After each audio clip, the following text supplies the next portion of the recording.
Hello everyone, ये मेरा YouTube पर फर्स्ट वीडियो है। मेरा नेम ज्योति शर्मा है। आज से मैं यूट्यूब पर इंडियन एविडेंस एक्ट की क्लासेस स्टार्ट करने वाली हूँ, क्योंकि मैं जब भी यूट्यूब पर सर्च करती थी मुझे कोई भी वीडियो कंप्लीट नहीं मिलता था। सो आई थॉट कि मैं वीडियो बनाकर ट्राई करूँ।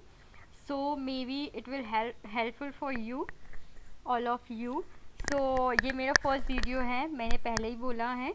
तो अगर कुछ इसमें गलती भी हो जाए तो आप नीचे कमेंट बॉक्स में सेक्शन मेंशन करके मुझे बता सकते हो। तो चलो स्टार्ट करते हैं ज़्यादा ना बात करके। ये इंडियन एविडेंस एक्ट 1872 है। ये एक्ट नंबर 1 है 1872 का, जैसे कि आप यहाँ देख पा रहे हो 1872 का एक्ट नंबर 1। यानी कि 1872 में जितने भी कानून बने थे उनमें से जो सबसे पहले पास हुआ था वो इंडियन एविडेंस एक्ट था, इसलिए इसको इंडियन एविडेंस एक्ट 1872 और इसका एक्ट नंबर 1 है, क्योंकि सबसे पहले यही एक्ट पास हुआ था 1871 की ईयर में। इसके बाद फिर कई और एक्ट आए होंगे, जैसे इंडियन कॉन्ट्रैक्ट एक्ट, वो भी 1872 का है। तो लाइक दैट आप ऐसे समझ सकते हैं। चलो हम स्टार्ट करते हैं। तो मैं आज सबसे पहले आपको इंडियन एविडेंस एक्ट ना स्टार्ट करके सबसे पहले मैं आपको आज कुछ बेसिक बताना चाहती हूँ इंडियन एविडेंस एक्ट के बारे में। तो स्टार्ट करते हैं। सबसे पहले जनरल, आप यहाँ देख सकते हैं, मैंने आपके लिए थोड़ा शॉर्ट में मेंशन किया है, मैं आपको डिटेल में एक्सप्लेन करती हूँ। General, how evidence act work, evidence act काम कैसे करता है, अपन को नीड क्या पड़ी इंडियन एविडेंस एक्ट लाने की। तो सबसे पहले अपन बात करते हैं, जब अपन एंशिएंट पीरियड में जाते हैं तो वहाँ पर अपन पाते हैं कि इंडियन एविडेंस एक्ट ऐसा कुछ नहीं था। ब्रिटिशर्स के रूल चलते थे, इससे पहले जो मॉमडन थे उनके रूल्स चलते थे। तो और हिंदुओं के लिए जो वेदास वगैरह ईटीसी हैं उनके अकॉर्डिंग चलता था।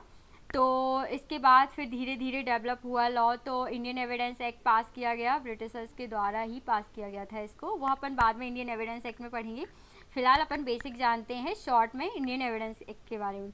तो चलिए अपन जनरल स्टार्ट कर रहे हैं अभी। How evidence act work, evidence act work कैसे करता है। तो सबसे पहले इंडियन एविडेंस एक्ट, सबसे पहले अपन को क्या चाहिए, एविडेंस चाहिए। तो एविडेंस कलेक्शन, ये काम कहाँ होता है, ये सीआरपीसी में होता है, जो कि पुलिस का काम होता है कि वो एविडेंस को कलेक्ट करे, किसी भी केस से रिलेटेड जो फैक्ट है उनसे एविडेंस वगैरह कलेक्ट करे। तो ये सीआरपीसी का काम है। तो अब अपन देखते हैं कि जैसे कि यहाँ मैंने लिखा है, but we have a simple thing that is how much information is the evidence act in the investigation in a cases, we have lot of information in a case. तो इस कमीन है, जैसे सबसे पहले अपन ने इंफॉर्मेशन कलेक्ट की, तो information collect करने के बाद अपने पास बहुत सारे एविडेंसेस, बहुत सारे फैक्ट होते हैं, एविडेंस नहीं बोलेंगे, बहुत सारी इंफॉर्मेशन गैदर होती है, फैक्ट होते हैं। तो अपन को उसमें से कोर्ट में कितनी प्रूफ करनी है, क्योंकि हर एक इन्फॉर्मेशन तो अपन कोर्ट में नहीं प्रूफ कर सकते हैं ना, तो अपन को कितनी इन्फॉर्मेशन प्रूफ करनी है। तो ये अपन इंडियन एविडेंस एक्ट में इन सब चीज़ों के बारे में जानेंगे, कितनी इन्फॉर्मेशन केस के लिए रिलेवेंट है और कितनी इन्फॉर्मेशन कोर्ट एडमिट करेगा और कितनी नहीं करेगा। तो ये सब कुछ इंडियन एविडेंस एक्ट में ही बताया गया है। फिर मैंने कुछ पॉइंट नोट आउट किए हैं शॉर्ट में, मैं आज आपको पूरा इंडियन एविडेंस एक्ट वर्क कैसे करता है ये एक्सप्लेन करने वाली हूँ।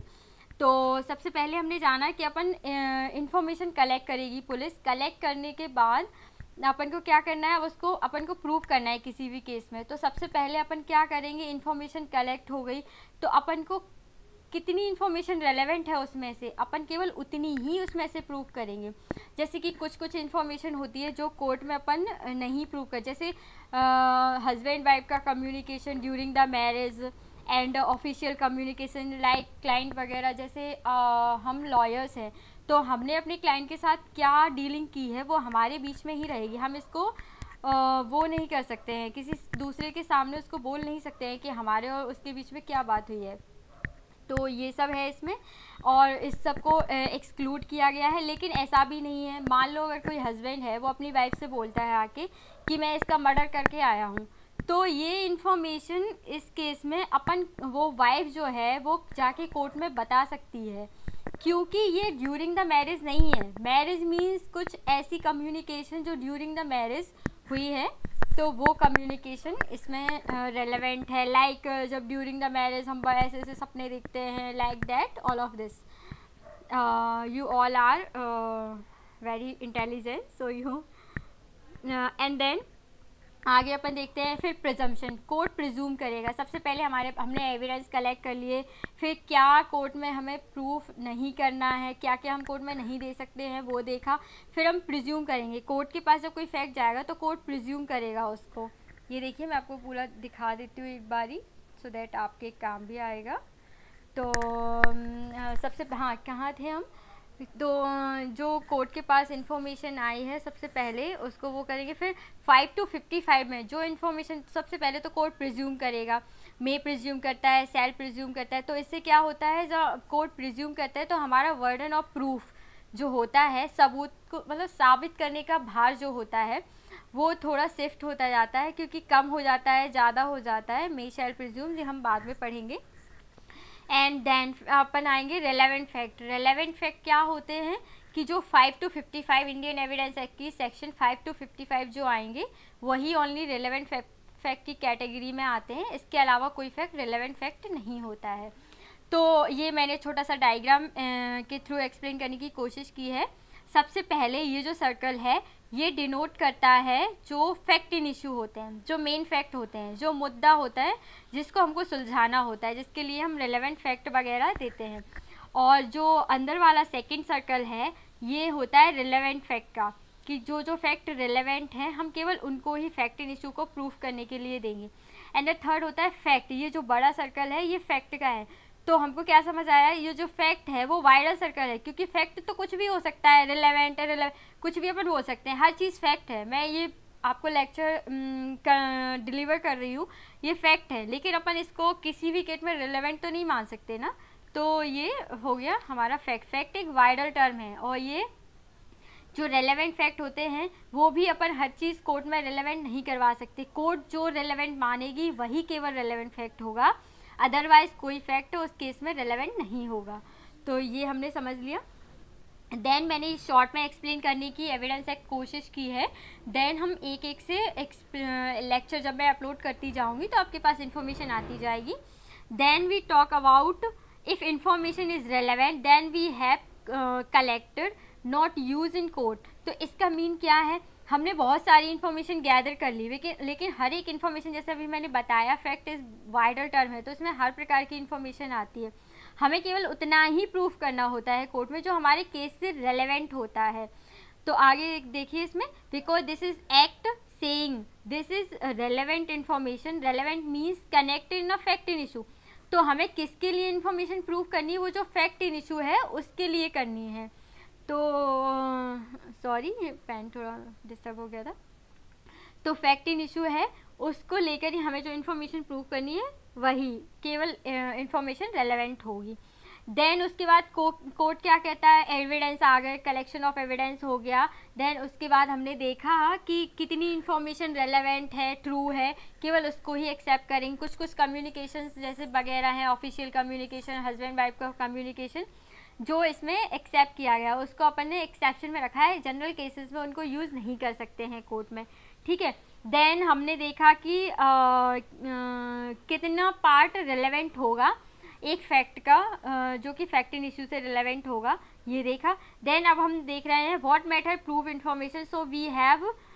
तो अब अपन ये जो इन्फॉर्मेशन आ गई उसको प्रूफ कैसे करेंगे। हमने छांट लिया कि हमें कौन सी इन्फॉर्मेशन रेलेवेंट हो गई या कौन सी हटानी थी, हटा दी। अब हमें क्या देखना है कि प्रूफ कैसे करेंगे इस इन्फॉर्मेशन को। तो सबसे पहले जो हमारे पास इन्फॉर्मेशन आएगी उसका चीफ क्रॉस री एग्जामिनेशन होगा। तो इसे हम आगे पढ़ेंगे फर्दर, इंडियन एविडेंस एक्ट की सेक्शंस में दिया है। तो सबसे पहले होता है re examination cross chief examination in chief होता है। सॉरी मैं भी न्यू तो थोड़ा प्रॉब्लम हो जाता है। तो सबसे पहले अपन re examination examination in chief करते हैं। तो एग्जामिनेशन इन चीफ में क्या होता है, जिसने विटनेस को बुलाया है वो उसको सबसे पहले एग्जामिन करेगा। एंड देन क्रॉस में क्या होता है, जो विटनेस आया है उसको अपोजिट पार्टी एग्जामिन करती है, तो ये क्रॉस हो गया। और री एग्जामिनेशन में फर्दर अगर जो क्रॉस एग्जामिनेशन में जो न्यू फैक्ट वगैरह आए हैं तो उनके लिए अपन कोर्ट से परमिशन लेके देन अपन री एग्जामिनेशन करते हैं उस विटनेस की जिसका क्रॉस हुआ है, ठीक है। तो ये हो गया।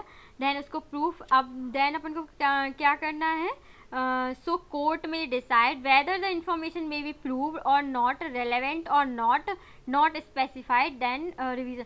तो सबसे पहले अब इसमें क्या बोल रहे हैं अपन कि हमने ये डिसाइड कर लिया कि इंफॉर्मेशन प्रूफ कैसे होगी। तो ये सबसे पहले अपन को एविडेंस में लेके आनी है, ये क्रॉस चीफ हो गया। अब कोर्ट के ऊपर डिसाइड करता है, कोर्ट के ऊपर ये बात करती है कि कोर्ट इसको एविडेंस में लेगा या नहीं लेगा, ये कोर्ट डिसाइड करेगा। तो सबसे पहले कोर्ट क्या देखेगा कि ये एडमिसिबल है या नहीं है, प्रूव्ड बाई पार्टी है या नहीं है, owners goes to which party, किसके ऊपर है, तो ये सब कोर्ट देखेगा। देन आई विटनेसेस डॉक्यूमेंट, किसके थ्रू इसको अपन प्रूव कर रहे हैं, तो ये सब आएगा। तो ये हमने शॉर्ट में देखा। एंड देन इसके बाद हमें देखना है then court presume some document connected that, ठीक है, कोर्ट इज एविडेंस यूज पहले मेयर स्टेटमेंट इन्फॉर्मेशन, ठीक है। हाँ, अब इसमें सबसे एक इम्पॉर्टेंट जो चीज़ आती है वो ये है मेयर स्टेटमेंट, डॉक्यूमेंट और इन्फॉर्मेशन। जैसे मैंने पहले ही कहा था कि जो फैक्ट है एक वाइडल टर्म है, इसमें तो बहुत सारी चीज़ें, दुनिया भर की चीज़ें चल रही है, तो क्या हर चीज़ अपन रेलेवेंट मान लेंगे, नहीं ना। तो इसलिए इसमें बोला गया है कि क्या क्या मानेगा, ये कोर्ट के ऊपर डिपेंड करता है कि वो रेलेवेंट है या नहीं, ये चेक करेगा।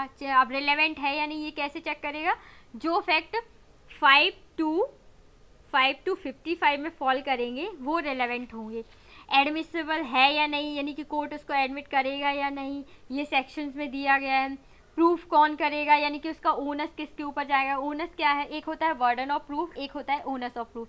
हिंदी में दोनों को ही बर्डन ऑफ प्रूफ ही बोलते हैं, सबूत को साबित करने का भार, लाइक दैट। तो वो किसके ऊपर लाई करेगा। ओनस क्या होता है, सबसे पहले अपन समझते हैं कि बर्डन ऑफ प्रूफ क्या होता है।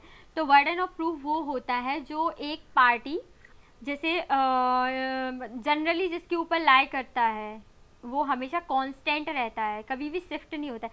शिफ्ट मतलब एक से दूसरी पार्टी के ऊपर नहीं जाता। सबसे पहले जिसको करना है, जैसे like in a criminal cases में किसके ऊपर होता है, प्रोसिक्यूशन के ऊपर, हमेशा पब्लिक प्रोसिक्यूटर्स वगैरह करते हैं।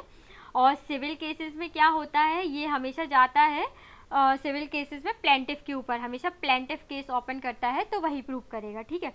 तो और कोई नहीं। फिर लाइक ये शिफ्ट होता है, अभी प्लेंटिफ ने, ये हमेशा कांस्टेंट रहता है, ये हमेशा हर बार जब भी कोई भी केस आएगा तो यही स्टार्ट करेंगे। लेकिन ये ओनस क्या होता है, ओनस हमेशा शिफ्ट होता रहता है एक से दूसरे। जैसे मैं एक फैक्ट है कि मैंने उसको 1000 रुपीज़ दिए तो उसने एडमिट कर लिए, तो वो प्रूव करेगा। इसने एडमिट नहीं किए तो मतलब मैं प्रूव करूँगी, तो मतलब ऐसे शिफ्ट होता रहता है burden of proof, sorry onus of proof.